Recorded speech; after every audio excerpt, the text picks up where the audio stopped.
Hola, buenas noches.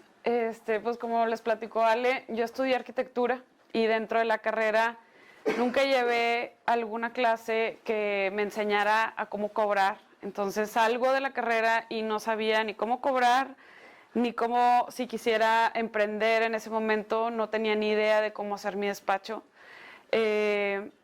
Cuando paso un tiempo trabajando como arquitecta para alguien más, y me doy cuenta que pues de ahí no la iba a armar, ¿no? O sea, iba a seguir teniendo que trabajar para alguien más y el dinero que estaba logrando ahorrar, que era poquito, no sabía ni qué hacer con él. Entonces hice la maestría en finanzas junto con Ale y después de años de haber estado estudiando, me doy cuenta que por más que he aprendido todo lo que nos enseñaron dentro de la maestría, sigo sin saber qué hacer con mi dinero. Entonces me empiezo a dar cuenta que muchas de mis amigas están igual y que esto es un problema que es común, no nada más era mío.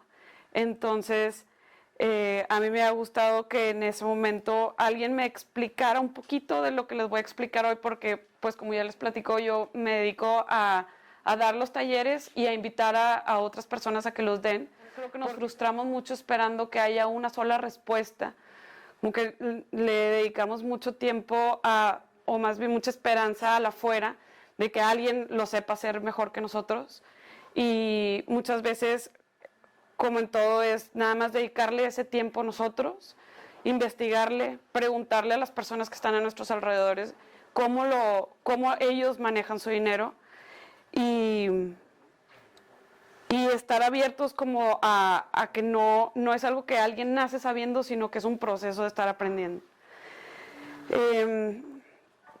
Una de las cosas que por donde me di cuenta que tenía que empezar era por hacer un flujo. O sea, no puedes empezar por ningún otro lado más que tener, ya sea una tabla hecha a mano, en un Excel, nada complicado, tener bien cuantificado cuánto entra y cuánto sale. De aquí tienes que partir porque si no, pues son puras estimaciones o sea, no es lo mismo tenerlo en papel que tener una idea, porque la mayoría de la gente decimos, bueno, pues es que yo más o menos sé, o pues veo en el estado de cuenta cuánto me queda al final del mes, pero esto no es suficiente, es necesario poner cada entrada, poner cada salida, porque a la hora de pasarlo de la memoria al papel y ver realmente hacer el cálculo de lo que entró menos lo que salió, ahí nos podemos dar cuenta de la realidad y no nos podemos engañar. Entonces sí es bien importante hacer este flujo y proyectarlo al menos un año. Y dentro de este año, ¿por qué un año? Porque hay cosas que se pagan de manera mensual y hay cosas que se pagan de manera anual. Y en base a esos pagos que yo tengo comprometido es como puedo definir cuánto tiempo lo voy a meter en inversión, ¿no? Acabo de terminar de hacer el del año pasado y a la hora de hacer estos cálculos, que no me tardé más de una semana, hay cosas bien puntuales que tenemos que hacer cuando lo estamos haciendo. Uno es hacer conciencia de todos los gastos que estamos haciendo y recordar evaluar más bien si valió la pena, si lo que gastamos en súper realmente lo utilizamos para preparar la comida y luego no acabamos saliendo. Si los gastos que estamos teniendo estamos viviendo conforme lo que queremos vivir y no nada más estamos haciendo cosas bajo impulso. Si estamos disfrutando eso que estamos gastando, si estamos disfrutando eso que ingresamos. Y hay unas cosas que yo me di cuenta cuando estaba haciendo esto. Por ejemplo, yo me di cuenta que sí estaba llegando a mi meta de lo que me estaba proponiendo ahorrar. Y dentro de los talleres muchas veces la gente también llega como esperando una receta mágica de cuánto debo de ahorrar, cuánto debo de gastar en mi renta, cuánto debo de estar gastando en lujos. Y pues la verdad es que no hay receta mágica como siempre. O sea, puedes encontrar muchos tips dentro de libros o de expertos. Hay una muy común que es 50, 30, 20. Gastas 50 en fijos, 30 en variables como comida, salidas, etc. 20 en pagar mis deudas o ahorrar. Pero pues esto aplica, pues no a todos. O sea, realmente yo creo que cada uno de nosotros tiene que llegar a ver cómo estuvo ese flujo el año pasado y hacer conciencia si así es como está de acuerdo para seguir viviendo. Otra de las cosas importantes que hay que ver cuando se hace este presupuesto es si hoy dejo de trabajar o si hoy dejo de tener ingresos, ¿cuánto tiempo puedo vivir de lo que tengo ahorrado? Obviamente lo óptimo es entre más tiempo tengas para vivir, pues mejor. Pero ¿cuál es lo mínimo que yo creo que que es necesario como para vivir a gusto? Mínimo 3 meses. En 3 meses alcanzas a encontrar otro trabajo, a ver cómo te organizas, a cambiar el ritmo de gastos que estás teniendo. ¿Cuántos de ustedes tiene una idea o hace un presupuesto? Perdón que nada más estaba hablando yo. 1, 2, 3, 4, 5, 6, 7. Ok. Como medias, unos, mínimo en la cabeza. No, nada. Bueno, una de las cosas importantes es por qué si sabemos que lo que es necesario, no lo hacemos.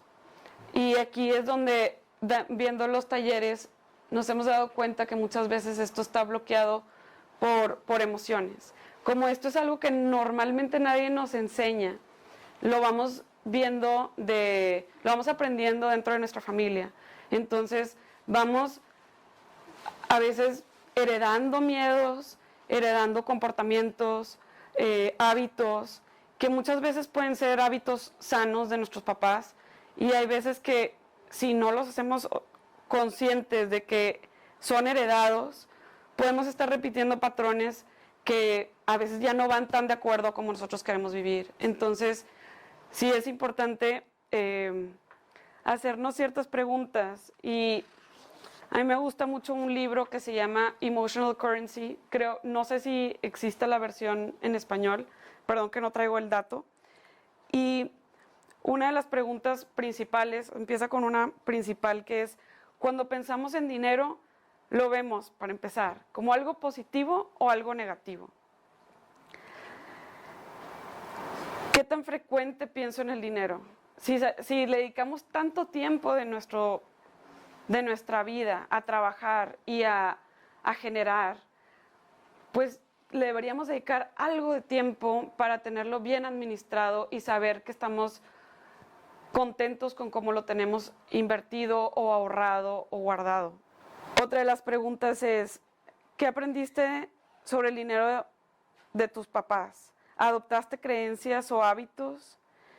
¿En algún punto de tu vida no tuviste dinero suficiente como para cubrir las necesidades? Y si sí, ¿cómo impacta esto en tu día a día? Porque hay veces que hacemos cosas como sin tener esa conciencia, ¿no? Entonces, al menos saber que el pasado de nuestros papás, el pasado nuestro, impacta lo que estamos haciendo día a día, ¿no? Entonces, es importante tener esa conciencia.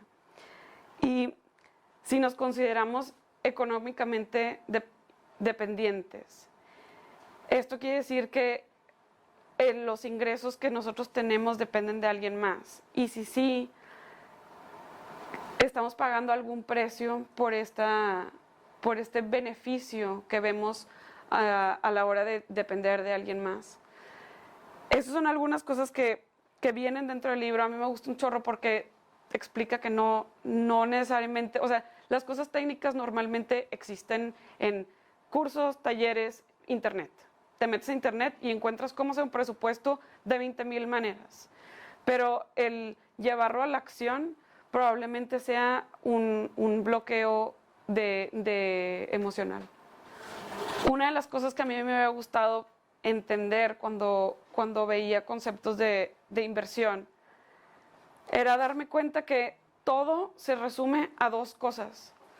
O compramos una participación de algo, ya sea nosotros hacemos nuestro negocio, le entramos de socios con alguien más, ahí le estás entrando a la participación de una empresa, compras una acción, todo eso es comprar y esperar que tu dinero crezca conforme crezca el negocio. Y lo otro es prestar. Prestas tu dinero, ya sea a conocidos, al banco, a una empresa. Entonces nada más se puede, para invertir nada más se necesita esas dos, o sea, son esas dos acciones. Y todo se engloba en esas dos. Una de maneras más estructuradas, unas con menos riesgo, pero esos son las dos como conceptos básicos para invertir. Y yo creo que eso es todo lo que les quería platicar el día de hoy. No sé si tengan preguntas. Es bien difícil hablar de finanzas porque cada quien, pues llevamos un proceso distinto, ¿no? Y lo más difícil de todo es que creemos que hablar de finanzas es algo negativo o es algo tabú y algo mal visto. Digo, obviamente no es agradable que te pregunten cuánto ganas o detalles de esa manera, pero yo creo que no pasa nada el compartirnos cómo cada quien nos administramos. Creo que podemos aprender mucho de preguntarle a la gente que está a nuestro alrededor y aprender en conjunto. Tengo dos preguntas. Pero hay una parte que es como muy tabú. Hay mucha gente que prefiere como ahorrar antes de hacer un gasto, ya después que tiene todo el dinero junto, sí, una compra, ¿no?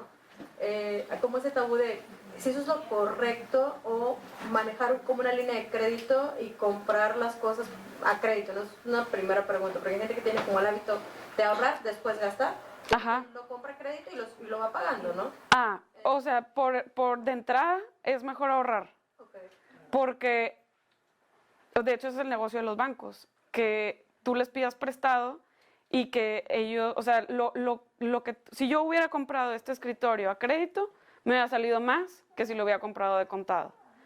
Y me hubiera salido todavía mejor si ese dinero yo lo hubiera ahorrado, lo hubiera sacado un poquito más, me hubiera comprado el escritorio y me hubiera sobrado, porque puse ese dinero a trabajar.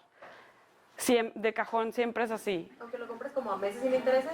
Sí, porque normalmente traen, o sea, si es realmente sin interés, ningún interés, sí, pero normalmente ya perdió el valor, o sea, hay cosas que sí convienen y hay cosas que no. Normalmente de entrada es ahórrale y después gasta.